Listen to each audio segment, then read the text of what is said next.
longues files d'attente ont été observées ce mercredi devant plusieurs stations-service de la capitale. Automobilistes et motocyclistes se sont rués pour faire le plein.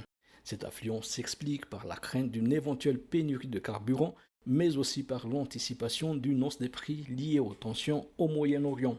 Face à ces incertitudes, de nombreux usagers ont préféré constituer des réserves. Par ailleurs, certaines stations-service ont choisi de fermer temporairement faute de stock disponible. Cette situation intervient au lendemain de l'annonce mardi soir par les autorités de la mise en place d'un état d'urgence énergétique à Madagascar, une mesure destinée à faire face aux défis actuels du secteur.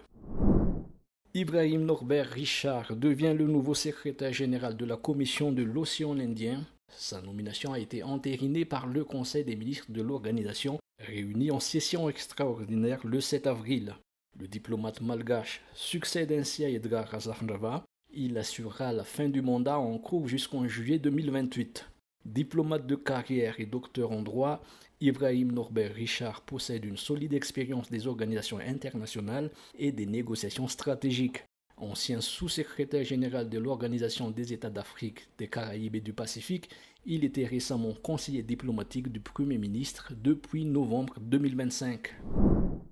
Accélérer la digitalisation pour mieux servir les citoyens, c'est tout le sens du don de matériel informatique remis officiellement mardi à l'État malgache par le Programme des Nations Unies pour le Développement ou le PNUD.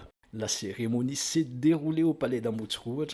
Au total, un lot d'équipements d'une valeur d'1 milliard d'ariars composé d'ordinateurs, tablettes, scanners et imprimantes. Ce matériel va équiper les institutions stratégiques de la présidence au ministère en passant par l'École nationale d'administration de Madagascar. Ce partenariat entre le PNUD et Madagascar confirme l'ambition de faire du digital le moteur incontournable de la transformation publique dans la grande île. La Coupe d'Afrique des Nations se tiendra du 19 au 18 juillet 2027. Portée par l'Ouganda, le Kenya et la Tanzanie, cette édition baptisée Pamoja, qui signifie ensemble en Swahili, marque une organisation tripartite symbolique. Pour Madagascar, les Baréas entreront en lice en septembre pour les qualifications, sous réserve de validation par la Confédération africaine de football.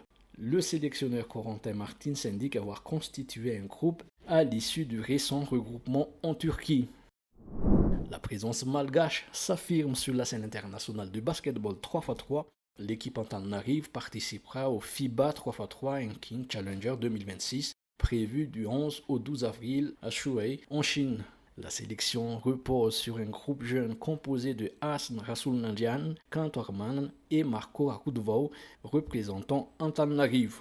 L'effectif sera renforcé par l'expérience de Anthony Rasoul-Manan afin d'apporter équilibre et encadrement. La délégation malgache s'envolera pour la Chine ce mercredi aux côtés de 15 autres équipes issues de 9 pays avec en ligne de mire une qualification pour le FIBA 3x3 World Tour Chengdu 2026.